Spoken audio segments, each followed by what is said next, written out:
क्या कुर्बानी ज़िंदगी में एक मरतबा वाजिब है? क्या घर के नाबालिग बच्चों के नाम से भी कुर्बानी करना दुरुस्त है? क्या जिस बंदे ने ज़िंदगी में एक मरतबा कुर्बानी की, अब दोबारा वो किसी दूसरे के नाम से कुर्बानी करेगा, अपने नाम से कुर्बानी नहीं करेगा? कुर्बानी के दौरान हम कोई गलती तो नहीं कर रहे, कोई ऐसा अमल जो हमारे इस सारे के सारे अमल को ज़ाया करे? मोहतरम, ये और इस तरह के बहुत सारे सवालात के जवाब जानने के लिए बने रहिए इस छोटे से क्लिप के साथ। मोहतरम, सबसे पहले ये याद रखिए कि कुर्बानी जिस बंदे पर वाजिब है, जिस पर शराइत पूरी हो रही हैं, कुर्बानी की शराइत उस पर मुकम्मल हो रही हैं, जो साहिब निसाब है, उस बंदे पर सिर्फ एक मरतबा ज़िंदगी के अंदर वाजिब नहीं है, बल्कि हर साल उसने कुर्बानी करनी है। जिस साल भी वो साहिब निसाब होगा, उस पर कुर्बानी की शराइत पूरी हो रही होंगी, उसने हर साल कुर्बानी करनी है, बशर्ते कि वो बालिग होना चाहिए।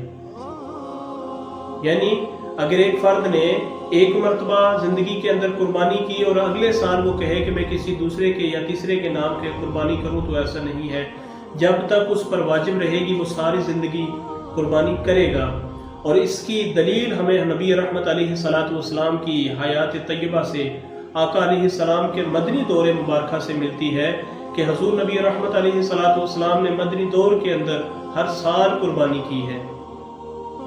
मुसलसल हजूर अलैहिस्सलातु वस्सलाम हर साल कुर्बानी करते रहे और इसकी अहमियत को उजागर करते रहे कि ये अमल सिर्फ ज़िंदगी के अंदर एक मरतबा वाजिब है। का सरबराह किसी नाबालिग बच्चे के नाम से कुर्बानी कर सकता है? नाज़रीन मोहतरम, ये एक बहुत ही गलत रस्म हमारे माशरे के अंदर राइज है कि घर के सरबराह के ऊपर कुर्बानी है, घर के किसी बड़े के ऊपर कुर्बानी वाजिब है, उस पर सारी शराइत पूरी हो रही है, लेकिन होता क्या है, वो एक साल अपने नाम की कुर्बानी देंगे, अगले साल वो किसी नाबालिग बच्चे या बच्ची के नाम की कुर्बानी देंगे, अपने नाम की कुर्बानी। और वो ये समझते हैं कि शायद हमने एक मरतबा कुर्बानी दे दी है, अब आइंदा जो है वो किसी दूसरे के नाम की।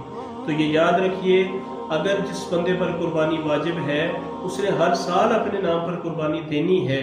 अगर उसके हिस्सों में से एक जानवर के अंदर 7 हिस्से हैं, तो एक उसने अपने नाम का, दूसरा अगर इजाफी है तो वो किसी दूसरे के नाम का, बच्चे के नाम का, फौतशुदा के नाम का दे सकता है।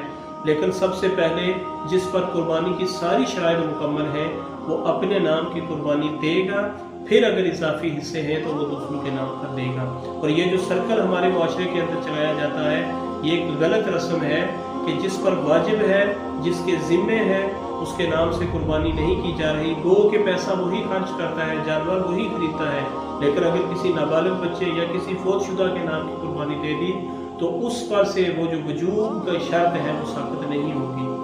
तो जिस बंदे पर कुर्बानी वाजिब है घर के सरबराह पर, वो हर साल ही कुर्बानी करेगा। ज़िंदगी में फ़कत एक मरतबा कुर्बानी नहीं करनी, और इस सर्कल के तहत भी कुर्बानी नहीं करनी कि एक एक बारी बारी सबके नाम से एक एक साल की कुर्बानी की जाए, बल्कि हर साल जिस बंदे पर कुर्बानी वाजिब है, जिस पर शराइत पूरी होंगी, मुसलमान है, आकिल है, बालिग है, आज़ाद है, मुकीम है और साहिब निसाब है। ये 6 शराइत जिस बंदे पर मुकम्मल है, उस बंदे पर कुर्बानी वाजिब है और वो हर साल कुर्बानी करेगा। और यही गलती आम तौर पर हमारे माशरे के अंदर की जाती है, और जब लोगों को बताया जाता है, इसके बारे में समझाया जाता है, तो वो टाल देते हैं, अहमियत नहीं देते कि नहीं कि ये बस वैसे बनी हुई बातें हैं। मेरे करीम नबी अलैहिस्सलाम के गुलामों, दीन के जो मामलात हैं, जिस तरह दीन ने हमें तालीम दी है, जिस तरह आका अलैहिस्सलातु वस्सलाम की सीरत से हमें तालीम मिलती है, उसी के मुताबिक जब हम अमल करेंगे तो हमारा वो अमल अल्लाह की बारगाह में मकबूल व मंजूर होगा। लेकिन अगर जानबूझकर उसके अंदर कमी कोताही करेंगे, नुकसान भी होगा, खर्च भी होगा, लेकिन उसका फ़ायदा और कमा हक़ हो, उसकी अदायगी न हो सकने की वजह से वो सारे का सारा अमल ज़ाया हो जाएगा। तो याद रखिए, जिस बंदे पर कुर्बानी वाजिब है वो ज़िंदगी में सिर्फ एक मरतबा कुर्बानी नहीं करेगा, बल्कि जितनी ज़िंदगी के उसके साल हैं, जब भी वो साहिब निसाब होगा, उस पर शराइत पूरी होगी, वो कुर्बानी करेगा। नाबालिग बच्चों के नाम से कुर्बानी करने की बजाय जिन पर कुर्बानी वाजिब है उनके नाम से की जाए। अगर इजाफी हिस्से मौजूद हैं तो फिर उनके नाम से कुर्बानी की जाए। अल्लाह रब्बुल आलमीन हमें दीन के अहकाम सही मानों में समझने की तौफीक अता